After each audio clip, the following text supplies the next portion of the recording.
Hello everybody and welcome back to another Minecraft video, and this one's going to be a little bit different and a little bit crazy. I'm going to be showing you guys how you can generate worlds like this.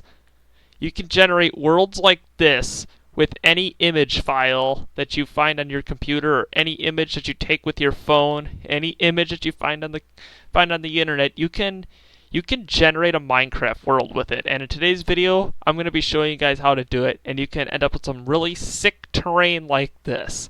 So let's get into it. So the first thing you need to do is you need to create a new super flat world. So you can name it whatever you want. For me, I'm just gonna name it level or something. It doesn't really matter what you name this world. Put it in creative mode, and we can turn our simulation distance down, put show chords on, and what we're going to do is I'm going to change this to super flat.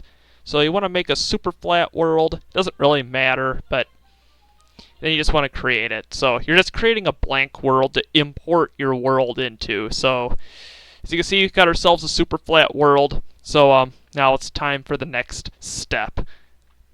Okay, so once you make that super flat world, you can just close out of Minecraft.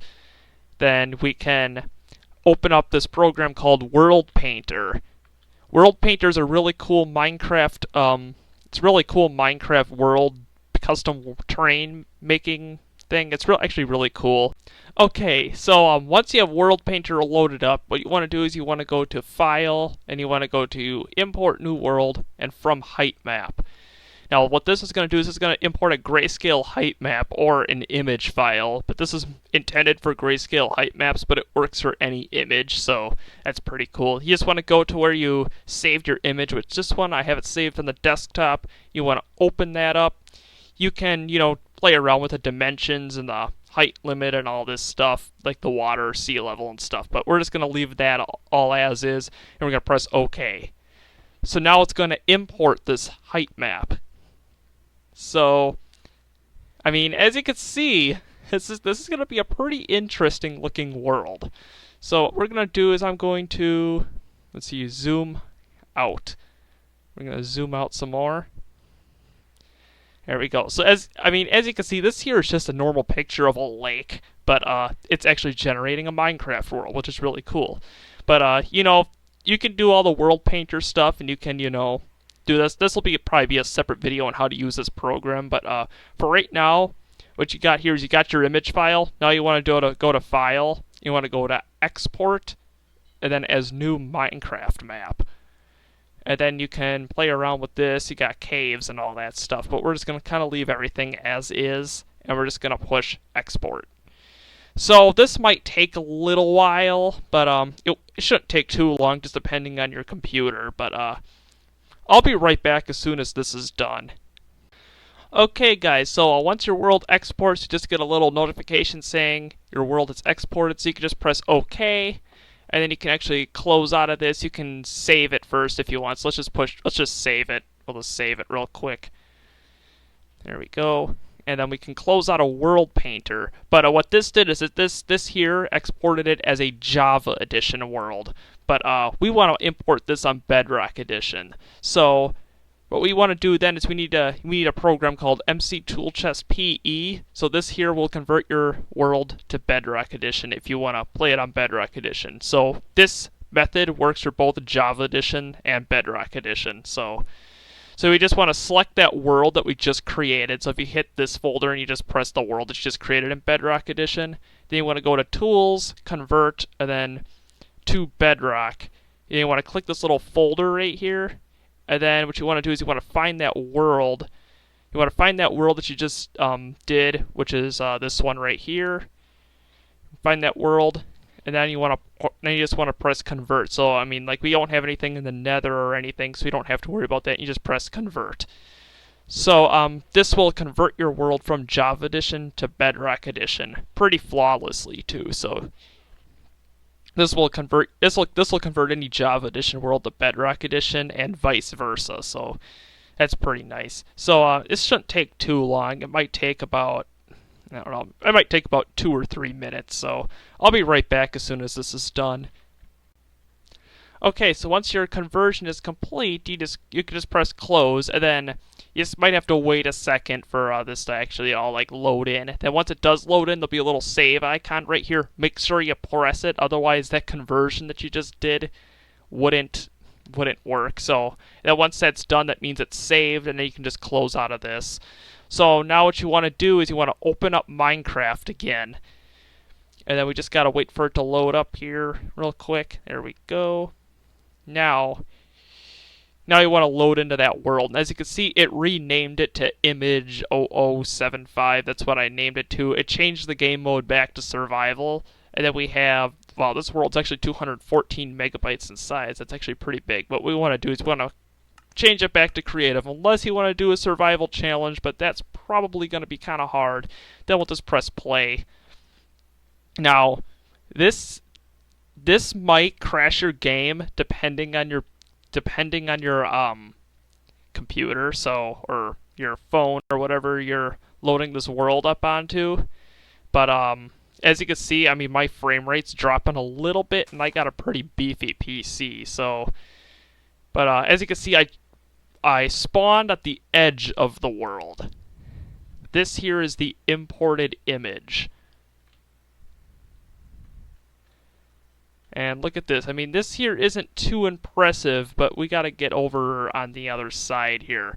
We just got to see what this looks like on the other side here, because I can imagine this is going to look pretty... It's going to look pretty cool, because it actually does go below sea level at some point, so I'm sure there's going to be some huge drop-offs and a lot of stuff. So we'll just keep flying around. We got some stone over here. So this here is all generated from an image file, which I think is like really cool. Like, as you can see, like this here, surviving on this would be really hard. We've got snow up there, the biomes and everything. All these biomes and everything generate through the image file, so it's really cool. This one's actually a lot smoother than the other ones. So this one's a lot smoother than the other ones. And it looks like this here's at height limit. So, you know, this sometimes it cuts off at height limit, and then now we're starting to get into a little bit more wild terrain. So I actually generated this pretty big, so there we go, there's water down there. And I'm thinking that because this here, if you actually made a map out of this and you made it cover up the whole map, it would actually look similar to the image that you imported. So I'm thinking that these here are actually the individual waves of the lake that I made from the image. So that is pretty cool. We head down into here, then it actually begins to drop off a little bit. Now we're starting to see a little bit more psycho terrain. Like, oh my goodness. My chunks are struggling to load a little bit. As you can see, the clouds are way down here. Like, this is like... Try doing a Let's Play on a world like this. You'd be like, wow. Like, this is, I mean, right here. This here might as well be the thumbnail for the video. Like, that just looks insane. And my frame rate is dropping a little bit here because of how much is generating here and how sick this is. Like, my goodness.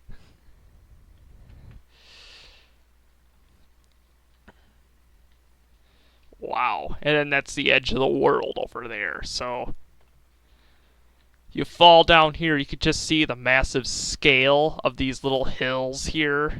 Like, try playing survival on a world like this. You could see the sheer scale of those mountains up there. And you could scale this world up as how big you want it, and to the point where, like, these jagged things actually become, like, really tall, rolling mountains. But it might be kind of hard because there is a height limit, so these can only go as high as the height limit. But this I just found this out. I just discovered that you could do this like a week ago, and It's amazing.